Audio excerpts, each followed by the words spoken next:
مشرکین مکہ اللہ کو تو مانتے تھے لیکن اللہ کے ساتھ اور بہت کچھ بھی مانتے تھے۔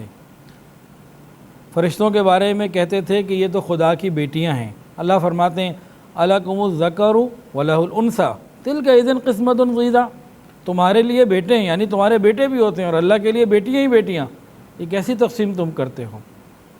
جنات کو بھی وہ اللہ رب العزت کا قریب اور رشتہ دار اور بارگاہ الہی میں بڑا مقبول سمجھتے تھے، اور ان کا بھی ادب ایسے ہی کرتے تھے جیسے خدا کا کیا جاتا ہے۔ اللہ فرماتے ہیں وَجَعَلُوا بَيْنَهُ وَبَيْنَ الْجِنَّةِ نَسَبًا، اور مشرکوں نے خدا اور جنات کے درمیان رشتہ داری بنا لی۔ بت پرستی یہ تو انتہائی حد تک تھی، اور یہ بت پرستی شروع کرنے والا جو شخص تھا عمر ابن لحی تھا، جس نے قبیلہ جرہم کو شکست دے کے مکہ کے اوپر قبضہ بھی کیا، کعبے کا متولی بن گیا۔ یہ ایک دفعہ جب باہر گیا تو بت لے کر آیا، تو بہرحال بت پرستی اتنی عام ہو گئی کہ ہر شخص کے لیے بت ہوتا، ہر قبیلے کے لیے بت ہوتا۔ صرف بیت اللہ شریف کے اندر 360 بت ان لوگوں نے سجا دیا۔ کوئی ایک ایسا یہاں تک تعلق تھا بتوں سے، کہیں سفر پہ جا رہے خوبصورت پتھر نظر آیا، اس کو بت بنا لیا، اس کی عبادت شروع کر دی۔ کچھ عرصے کے بعد اس سے اچھا خوبصورت کوئی پتھر مل گیا، اس کو اٹھا کے پھینک دیا، اس کا بت بنا کے اس کی عبادت شروع کر دی۔ یا اس طرح کا بھی واقعہ ہے کہ ایک آدمی سفر پہ جا رہا تھا تو بت رکھنا بھول گیا۔ یہ لوگ سفر میں جاتے تھے نا، اپنے تھیلے میں اپنے سامان میں اپنا خدا رکھ لیا کرتے تھے، تو کہ کہیں خدا کی ضرورت پڑ گئی تو کام تو آئے گا نا۔ تو ایک صاحب نے سفر پہ جانا تھا، انہیں یاد نہیں رہا کہ خدا کو ساتھ رکھنا تھا۔ راستے میں ان کو پریشانی، دل کیا چلو عبادت کی جائے۔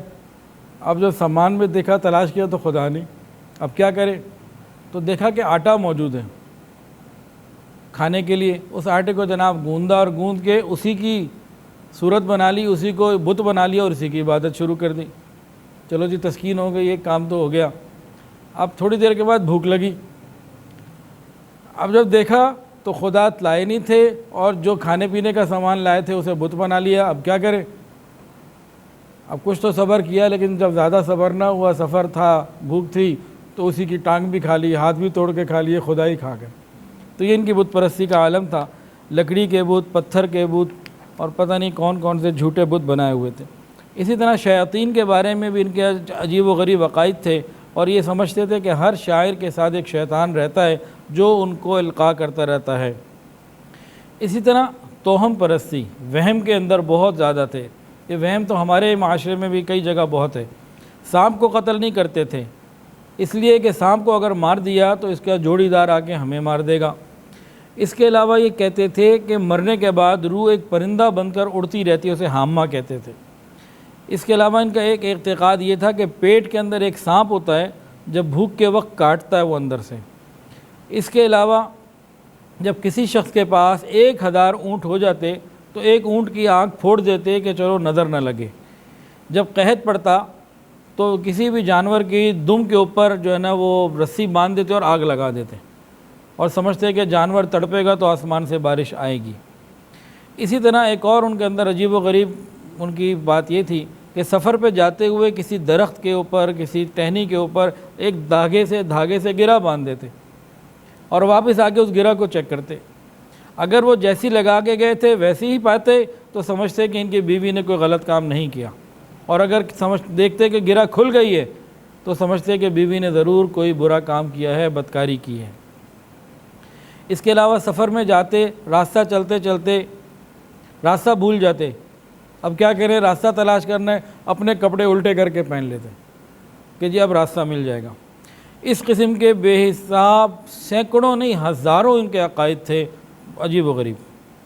اس کے علاوہ اخلاقی کیفیت کیا تھی؟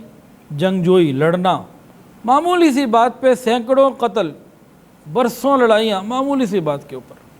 اس کے علاوہ شراب پینا، یہ تو ان کی گھٹی میں پڑا ہوا تھا، مکے کا ہر گھر میکدہ بن گیا تھا، بلکہ بعض وہ لوگ جن کے اندر اللہ نے فطرتاً شراب کی نفرت ڈالی ہوئی تھی ان کے نام گنے جا سکتے تھے، اتنی زیادہ وہاں شراب عام تھی۔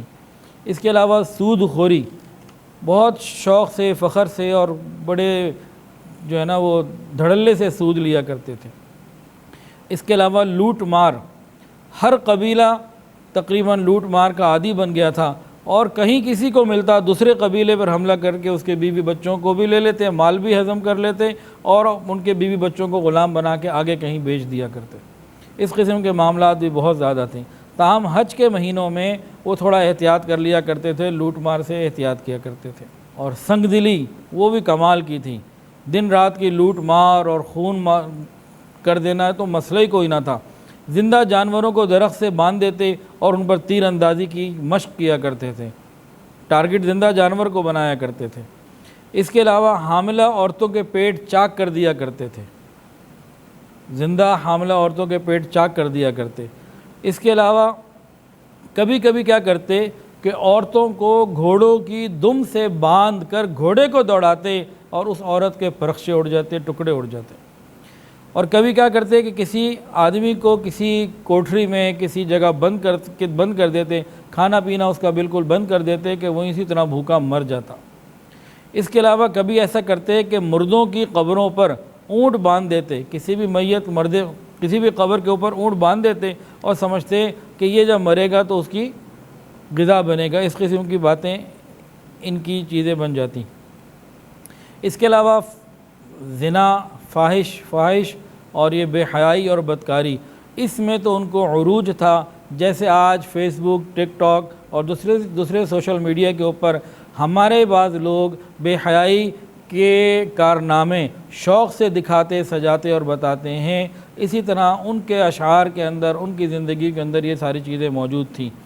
نکاح کا کچھ طریقہ موجود تھا، لیکن اس کے علاوہ نکاح کی کچھ قسمیں تھیں جو بدکاری ہی کہلایا کرتی ہیں۔ مثلا ایک یہ کہ ایک آدمی بہت بہادر ہے، نڈر ہے، تو عورتیں اپنے آپ کو پیش کرتی ہیں کہ ہم نے اس کے پاس جانا ہے، یہ ہمارے ساتھ وقت گزارے تاکہ ہماری اولاد بھی ایسی طرح کی پیدا ہو۔ اس کے علاوہ کیا ہوتا کہ وہ چند آدمی 5 7 زیادہ سے زیادہ 10 آدمیوں کی ایک جماعت بنتی، وہ کسی ایک عورت سے رابطے میں تعلق میں رہتے حرام، اور اس کے بعد جب بچہ پیدا ہوتا تو وہ عورت کہتی کہ بھئی یہ اس کا ہے، تو اس میں سے ان کو ماننا پڑتا تھا کہ بھئی اسی کا ہے۔ اسی قسم کی اور باتیں بات کرتے ہوئے بھی حیا آ رہی ہے۔ اور آگے عورتوں پر ظلم، یہ تو انتہا درجے کا تھا۔ وارث بندے کا انتقال ہو جائے تو وراثت کا مال عورت کو دینا تو تھا ہی کوئی نہیں۔ وہ کہتے تھے کہ وراثت کا مال اسی کا حق ہے جو تلوار ہاتھ میں پکڑ سکتا ہے، تو یتیم بچے، چھوٹے بچے اور عورت، اس کو تو وراثت سے وہ دور ہی رکھتے تھے۔ اس کے علاوہ جب عورت بیوہ ہو جاتی تو گھر سے باہر ایک نہایت تنگ کوٹھری کے اندر 1 سال کے لیے رکھا جاتا، کھانے پینے کو بھی کچھ زیادہ نہ دیا جاتا، اور دیے بھی جاتا تو گندی سے گندی خراب چیز اور ہلکی چیز دی جاتی۔ جب 1 سال پورا ہو جاتا پھر اس کو ایک جانور کے ساتھ مس کیا جاتا، جانور کی مینگنی اس کے ہاتھ میں دی جاتی، وہ مینگنی کو پھینک دیتی، اس کے بعد پھر اس کو حق ہوتا تھا کہ اب یہ اپنے گھر واپس آ سکتی ہے۔ تو عورت کا سوگ 1 سال کا اس انداز سے وہ منایا کرتے تھے۔ تو عورت کا جو حق مہر مقرر ہوتا وہ عورت کے ولی کو یا باپ کو ملتا، عورت کو نہ ملتا۔ اس کے علاوہ عورتوں کے بارے میں مزید بھی ظلم ہوا کرتے تھے، حتیٰ کہ قرآن مجید کے اندر آتا ہے وَإِذَا بُشِّرَ أَحَدُهُمْ بِالْأُنْثَى وَلَّى وَجْهُهُ مُسْوَدًّا وَهُوَ كَظِيمٌ، اور جب ان میں سے کسی کو کسی کی لڑکی کی خوشخبری ملتی کہ تمہارے یہاں بیٹی ہوئی ہے تو اس کا منہ کالا پڑ جاتا اور وہ اپنے غصے کو دبا رہا ہوتا تھا، پی رہا ہوتا تھا۔ تو یہ تو ان کا معاملہ تھا۔ ویڈیو کے نیچے سبسکرائب کے بٹن پہ کلک کریں، بیل کے آئیکن پہ کلک کیجئے تاکہ ہر نئی ویڈیو کی نوٹیفیکیشن آپ کو مل جائے۔